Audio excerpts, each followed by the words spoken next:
Hey everybody, this is John Rice, aka the LEXpert. I'm doing another neighborhood video tour today, and I'm going to be in one of my all-time favorite neighborhoods in Lexington. It's called Fairway. Alright, I'm in Fairway today, which is near downtown Lexington, off of Richmond Road, well inside New Circle. Got a little glare there. I got the windows up because there's so much wind I was afraid the audio would be terrible.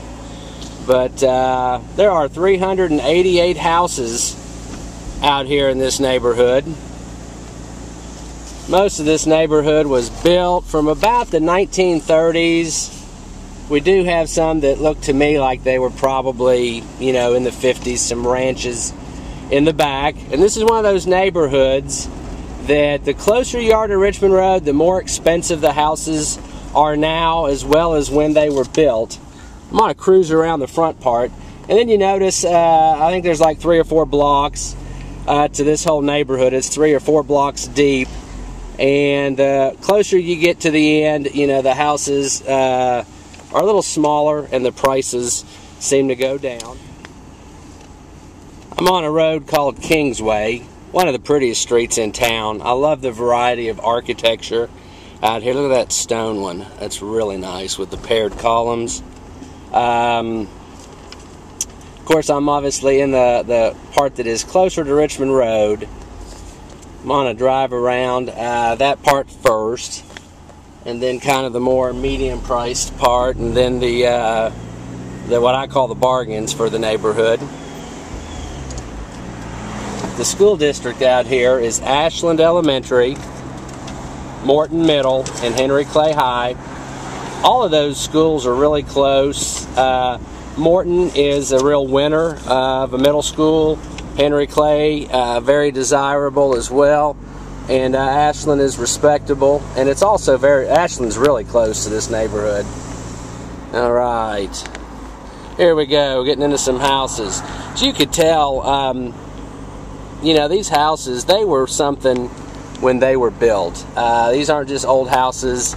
This isn't a neighborhood that just became trendy and full of small working class houses where they blew the back off to make them mini mansions. These houses were built as high-end houses, and I think it really shows. Let me trade sides here. Right there is one of the ways into the Idle Hour Country Club. The house is on this side of the road. They back to the country club. This neighborhood's been on my radar a lot this year. I've had 3 buyers that have done a lot of looking at houses in this neighborhood, and I've always liked it. I think it's got a good feel to it. It's a lot like Ashland Park. A lot of the houses are very similar, but this has, I think, more of a formal feel. All the roads are straight as an arrow, with what's left of the original pin oaks perfectly lining both sides. So I think it has a little bit more of a formal feel to it. I'm kind of in the more, what I call the medium price section, and I guess I better hit on prices. The front part of this neighborhood, some of them, a couple of them might even be worth $1 million, but a lot of them are pretty much from $700 to at least $850. And then the bulk of them seem to be in the $350 to $500,000 range. You can occasionally go under $300, but you're on Henry Clay Boulevard, which is one of the busier roads, or you're going to wind up with either a bigger house that needs some TLC or a smaller house that's move-in ready, but you're not going to get square footage and condition in this neighborhood for under $300.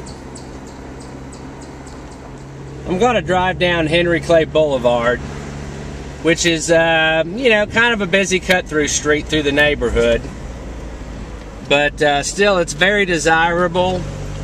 You just got to be careful backing out.